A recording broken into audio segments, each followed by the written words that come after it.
Hey everyone, so for this video, this is just going to be a really short video going over a Kaigan prep spreadsheet that I made. And I'm sure a lot of you are already aware of it, but in case you're not, I will leave the link in the description for this. So basically all this is a list that I made of all of the units.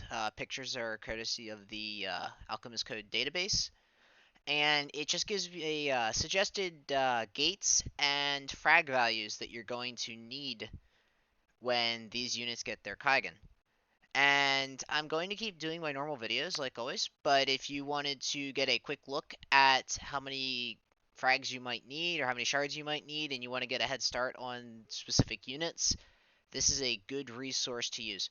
I'm not going to claim it's completely perfect. There are definitely a couple mistakes that I have found, and I'm sure there are a couple that are missing. One thing I do want to note is that this is not a guide. This is if you want to use a certain unit, like let's say Itsuki is like your favorite unit in the game. This is going to tell you how many shards you need in order to make her good, and like in order to maximize her potential. And I've also took some liberty with choosing which gate 2s to raise, which ones I think are worth sins and which ones aren't. Like for in Itsuki's case, she is a very squishy unit. And if you want to really use her, what you need is to max that gate 2 because it's an HP gate.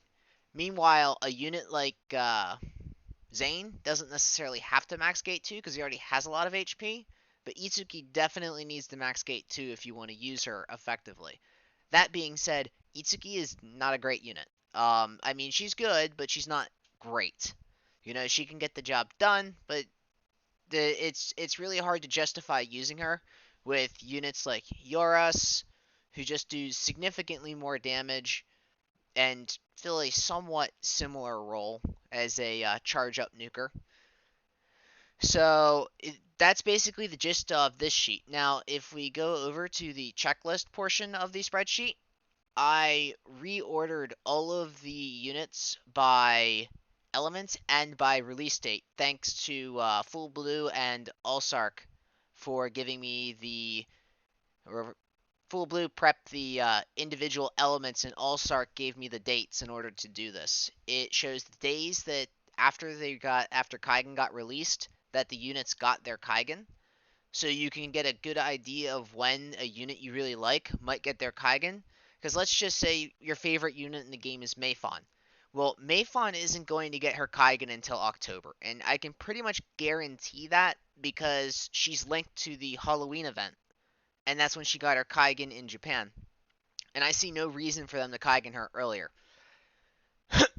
So, that being said, you don't have to farm Mayfon right now. You should be focusing on farming units that came earlier, like Zahar and Rosa and Bolt from the coin shop.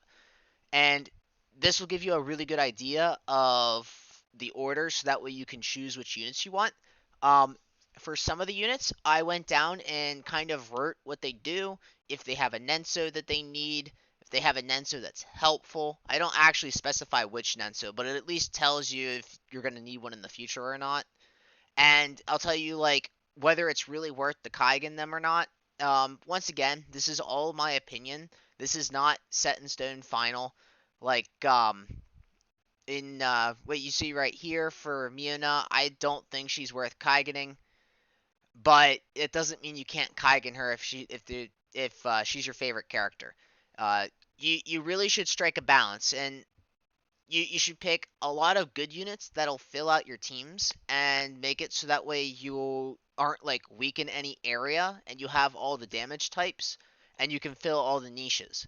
But you should also pick out a couple units for yourself that you just really like and think about Kaigening those units too. Because if you don't have like a unit that you can really attach onto, like what are you playing for? You know, like in my case, it was Lavina. I really wanted to Kaigen Lavina, and a lot of people weren't Kaigening Lavina because her damage just was kind of meh. And recently, she did get an upgrade, so my faith in Lavina did pay off. It's just it doesn't pay off all the time. But in general, once a unit is Kaigan, they're at least fieldable in almost all content. So there is that. I have another page with some useful info, and this will lay out some number values and give some explanations that are just written down on the screen, so that way you can just read them repeatedly, and you don't have to like go back and re-listen to a video to get them. And I have another page that kind of just goes down some content that exists, and just to give you a kind of an idea of what kind of teams you need to build. For instance, in Neovita Floor 103, you have to use a team filled with fire mages, and they must specifically use staves. Like, you can't use like a Magia controller or a Magic Meister because they aren't a staff unit. Despite scaling off of Magic, they need to be staff units. So you might want to raise Noah or Lupinus for that kind of map. Um, so that's all I have to say on this. Once again, I'll leave the link in the description if you want to access this, and I will be releasing a couple more videos probably today and over the next couple days. My schedule is going to be changing in about a week and a half, and I probably won't have as much time, but I'm going to try to make sure I have all of the important units covered, and then I'll just go through some of the extra units as I please, and I'll maybe go over some of the limited units you might get in the future. And yeah, so thanks for listening, and I will see you next time.